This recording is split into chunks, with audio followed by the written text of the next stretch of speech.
할렐루야. 또 이 주일 새벽에도 주일 이 하루도 주님의 은혜가 함께 하시길 축복합니다. 오늘 32장 이제 남유다의 제13대 왕 히스기야에 대한 기사 마지막 이야기인데요. 오늘 32장은 주로 이 히스기야 시대에 침공했던 아수르의 그러한 침공에 대한 이야기, 그리고 그의 말년에 대한 이야기가 이렇게 요약이 되어 있는데요. 오늘 이제 본문에 보면 이 아수르의 산헤립이 이스라엘을 침공을 하는데 한 번 침공한 것으로 되어 있죠. 오늘 이야기는 한 번의 사건으로 되어 있는데, 사실은 이 산헤립이 이 히스기야 시대에 침공한 것이 두 번입니다. BC 701년에, 그러니까 오늘 사건은 침공 두 번째 침공 이야기입니다. 첫 번째는 2년 전에 있었고, 이번에 699년에 2년 뒤에 다시 침공한 두 번째 사건인데, 왜 열왕기에는 두 번의 사건이 다 기록이 되어 있는데 왜 여기 역대기에서는 한 번만 기록이 되어 있느냐? 이 역대기의 특징이 뭐죠? 안 좋은 이야기들, 그죠? 약간 부정적인 이야기들은 다 생략을 하고 많이 편집이 되어서 좋은 이야기, 좀 더 기대는 그런 이야기들만 기록을 하고 있지 않아요? 그래서 오늘 이 2차 침공 이야기는 결국은 1차 침공했을 때 이 히스기야가 전혀 신앙적이지 못한 모습을 보여줬거든요. 그래서 산헤립이 딱 와서 공격을 하니까 뭐 싸워볼 생각도 안 하고 하나님께 기도할 생각도 안 하고 전혀 믿음도 없고 정말 쫄짱부같이 이 라기스에 있는 산헤립에게 가가지고 우리가 항복하겠다, 굴복을 하는 겁니다. 그리고 원하는 게 뭐냐? 그래서 이제 그 산헤립에게 그 원하는 전쟁 보상금 은 3,000달란트와 금 30달란트를 다 줘. 그냥 무조건 줘. 거기다가 플러스 알파, 성전의 문과 기둥에는 금까지 다 벗겨가지고 그냥 다 주는, 참 그런, 뭐 그걸 받고 이제 산헤립이 물러나긴 했습니다만, 그러나 다시 2년 뒤에 침공을 한 거예요. 여러분, 어떤 문제가 있을 때 근본적으로 맞서서 싸워서 이겨야 될 문제가 있는 거예요. 피한다고 되는 게 아니에요. 어떤 게 사람에게는 그렇지 않습니까? 피하고 싶은 거. 근데 한 번 피하게 되면 다시 또 피하게 돼. 피한다고 되는 문제가 아니야. 맞서 싸워서 이겨야 될 것은 우리가 힘들더라도 싸워 이겨야만 뒤에 후환이 없는 것이죠. 근데 결국은 이 1차 침공 때 위기는 그런 굴복적인 모습으로 위기를 모면하고 나니까 또 2년 뒤에 산헤립이 침공을 해서 또 이렇게 위기를 만난 거 아니에요? 근데 이번에는 이 2차 침공 때는 히스기야가 1차 침공 때하고는 달라요. 달라요. 자, 1절 말씀 볼까요? 2절 읽어볼까요? 2절 시작. 히스기야가 산헤립이 예루살렘에 치러 온 것을 보고. 몇 차 침공이다? 2차 침공이죠. 여기서 이제 산헤립이 기본적으로 왕의 면모를 가지고 제대로 맞서 싸우죠. 그리고 무엇보다 중요한 건 뭐죠? 히스기야가 하나님께 기도했다는 거예요. 그래서 이 싸움의 결과 쭉 이어 중간에는 산헤립이 와가지고 음모를 꾸미지 않습니까? 야, 너희의 신이 너희를 구원해 줄 것 같으냐? 히스기야가 거짓말한 것이다. 그러면서 막 음해를 하니까 뭐 그런 내용들이 주로 지금 뒤에 이어지고 있습니다만, 결국 이 산헤립이 이사야 선지자와 함께 힘써 기도하고 하나님께 부르짖었을 때 이 싸움에서 하나님께서 그들을 보호해 주시고 승리케 하셨습니다. 그 결과가 마지막에 있죠. 20절 21절 읽어봅시다. 시작. 이러므로 히스기야 왕이 아모스의 아들 선지자 이사야 더불어 하늘을 향하여 부르짖어 기도하였더니 21절 여호와께서 한 천사를 보내어 아수르 왕의 진영에서 모든 큰 용사와 대장과 지휘관들을 멸하신지라. 아수르 왕의 낯이 뜨거워 그의 고국으로 돌아갔더니 그의 시내전에 들어갔을 때에 그의 몸에서 난 자들이 거기서 칼로 죽였더라.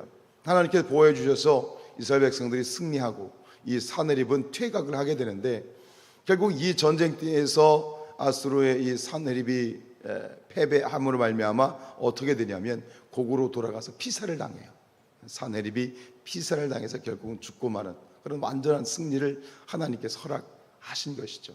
근데 오늘 이 2차 침공의 전쟁에서 오늘 주목해 보고 싶은 건 뭐냐면 바로 이 그 전쟁이 임하는 그러한 히스기야의 자세, 특별히 철저히 전쟁에서 방비하는, 그 전쟁을 대비하는 히스기야를 중심으로 온 백성들이 다 합심하여서 아주 철저하게 준비했던 그런 역사적인 사실이거든요. 자, 우리 3절 말씀 읽어볼까요?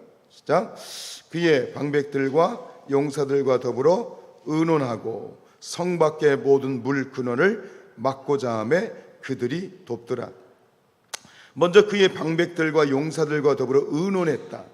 1차에서는 그런 모습이 없어요. 그냥 두려움에 벌벌 떨면서 그냥 자기 독단적으로 행했지만 2차에서는 기본적으로 의논합니다. 지휘관들, 방백들 지휘관들이죠. 지휘관들과 또 이 전문 용사들은 뭐예요? 전문가들이에요. 각계각층의 전문가들과 함께 이 히스기야가 의논하는 거죠. 참 리더다운 모습이에요. 우리가 리더가 된다는 것은, 크고 작은 그런 공동체 리더가 된다는 것은, 내 생각대로 밀고 나가는 것은, 그것은 참 리더의 자세가 아니죠. 어떻게 보면 리더는 말 그대로 이끄는 자인 거죠. 많은 사람들의 의견을 듣고 수렴을 하고, 리더라고 해서 만능일 수는 없거든요. 담임 목사라고 해서 목사가 모든 방면에 다 뛰어날 필요도 없고요. 그죠? 모든 자기 분야의 전문가들이 다 있어요. 우리 성도님들 보면 예를 들어 교육계의 전문가들, 의료계의 전문가들, 자기 분야에 다 탁월한 전문가들이죠. 그러니까 리더는 뭐냐면 그냥 그것을 하나님의 뜻 가운데에서 규합하는 사람이라고 생각해요. 근데 저는 이 사역을 하면서도 그래요. 각각의 어떤 파트에 대해서 전 자율권을 주고 싶어 하거든요. 그 맡은 거에 대해서는 소신껏 이르라. 물론 제 마음에 다 드는 건 아니에요. 어찌 보면 왜 이렇게 했지 하는 어떤 그런 좀 의구심이 있어요. 그런데 일하는 사람이 그렇잖아요. 자꾸 건드리면 이거 쳐내고 저거 쳐내고 하면 일할 맛이 안 나잖아요. 그러니까 조금 부족하고 제 마음에 들지 않아도 마음껏 일할 수 있도록 저는 그렇게 오픈하는 그런 스타일인데, 어쨌든 간 이 히스기야가 그래서 그런 전문가들의 의견을 다 듣고 수렴을 해요. 그래서 도출해낸 작전이 있어요. 그게 뭐죠? 성 밖의 모든 물 근원을 막고자 하매 그들이 도왔다 그랬어요. 이게 무슨 얘기일까요? 성 밖의 모든 물 근원을 막았다. 이건 우리가 이스라엘에 가면, 예루살렘에 가면, 성지순례에 가면 꼭 들리는 데가 있어요.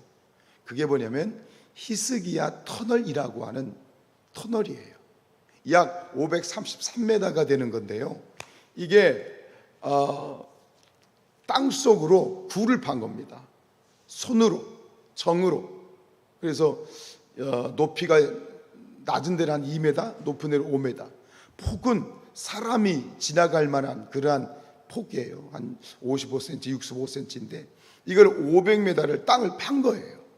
이게 바로 그 물 근원. 이게 무슨 얘기냐면 이 당시 고대 근동에서의 전쟁에서의 그러한 어떤 주도권을 잡는 게 뭐냐면 물길을 잡는 겁니다. 물. 그러니까 성 안에 물이 없으면 안 되잖아요. 특별히 예루살렘은 완전히 높은 고산지대예요. 돌덩어리든 고산지대인데 거기서 이제 전쟁을 하러 온 사람들이 예루살렘에 들어오는 물길을 끊어버리면 예루살렘은 완전히 뭐가 되는 거예요? 그냥 도가니든 쥐가 되는 거예요. 그러니까 모든 그 고대 근동의 전쟁에서는 물길과 식량의 그런 길들을 차단하는 것은 주도권을 잡는 거잖아요. 그러니까 오늘 이 방백들이 모여서 한 얘기가 뭐냐면 분명히 히스기야가 오면 그 물길을 차단할 것이다. 그리고 우리는 다 죽는다. 그러니까 미리 그 물길을 주도권을 우리가 가져서 그들이 물길을 끊어버리지 못하도록 그 물길을 아예 성 안에 두자는 거예요. 이해가 되십니까? 바깥에 있는 물길을 아예 안으로 끌어들여서 그 히스기야가 침공해 왔을 때 그 물을 건드리지 못하도록, 그들이 물길을 차단하지 못하도록 안쪽으로 판 겁니다. 그게 이 히스기야 터널에 있는 물길이에요. 그거를 순순히 정으로 파가지고요, 손으로 파가지고 500m 기온샘이라고 하는 그 그 물의 근원지는 기온샘이거든요. 그 기온샘을 이제 성 안에 성벽을 쌓고 성 안으로 끌어들이고 그것을 쭉 연결을 해서 어디까지 가냐면 실로암 연못까지 500m를 판 겁니다. 지금 가면 그게 있어요. 꼭 거기를 이제 한번 저희도 지나갔는데 장난이 아닙니다. 500m 땅 속으로 500m 걷다 보면 막 공포가 몰려올 정도로 어마어마한 큰 그러한 길이고, 요즘 같으면 기계로 파겠지만 다 손으로 백성들이 판 거 아니에요? 그걸 얘기하는 거예요. 그래가지고 결국 이 30절 보세요, 여러분들. 30절 쭉 가서 보세요. 자, 30절 읽겠습니다. 시작.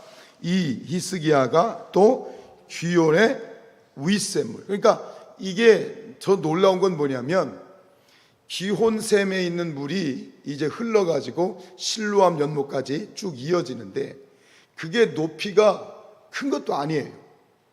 윗물에서 윗샘물인 기온샘에서 아랫물인 실로암까지 높이 차이가 얼마냐면 2m밖에 안 돼. 상상해 가세요. 2m밖에 안 되는 그 500m 거리를 이 200m를 고를 둬가지고 물이 흘러갈 수 있도록, 이게 기가 막힌 거거든요. 그냥 손으로 파가지고 물이 흘러갈 수 있도록 2m의 차이를 철저히 이용해서 그것이 위에서 실로암까지 이렇게 흘러갈 수 있는 높이 조절을 한 거예요. 그 정말 놀라운 거예요. 계속 읽겠습니다. 기온의 윗샘물을 막아서 그 아래로부터 다윗성 서쪽으로 곧게 끌어들였으니 히스기야가 그의 모든 일에 형통하였더라. 예루살렘에 가시면 요 히스기야의 이 역사를 생생하게 볼 수 있어요. 저는 이 히스기야의 이런 모습들, 백성들의 모습을 보면서 분명히 여러분, 우리가 믿음으로 나가서 싸우지만 우리가 무슨 일을 하든지 우리가 해야 될 일은 철저히 최선을 다해서 해야 될 줄로 믿습니다. 그냥 믿습니다. 그걸로 끝나는 게 아니에요. 믿습니다라고 했을 때는 무엇이 동반되어야 되느냐? 내가 해야 될, 우리가 해야 될 일을 철저히 순종하고 행해야지. 그냥 무턱대고 앉아가지고 믿습니다. 그것은 바른 자세가 아닌 거예요. 우리가 하는 말이 맞는 것 같아요. 흔히 하는 말이, 하늘은 스스로 돕는 자를 돕는다. 그죠? 우리가 하나님 앞에 믿음으로 준비하는 것도 분명히 중요한 일이겠지만 우리에게 맡겨주신 사명, 우리에게 순종해야 될 부분들에 대해서, 우리가 준비해야 될 부분들에 대해서 우리가 철저히 준비하고 순종하고 머리를 맞대고 고민하고 함께 싸워나가게 될 때 하나님께서는 우리의 그 최선의 힘을 더하셔서 능력 가운데 기적을 베풀어 주실 줄로 믿습니다. 오늘 성산교회가 또 우리 각 사람이 우리에게 맡겨주신 일에 최선을 다해서 정말 순종하고 행할 수 있는, 그래서 하나님의 놀라운 축복과 승리를 맛보는 그런 저와 여러분들의 삶이 될 수 있기를 주님의 이름으로 축복합니다.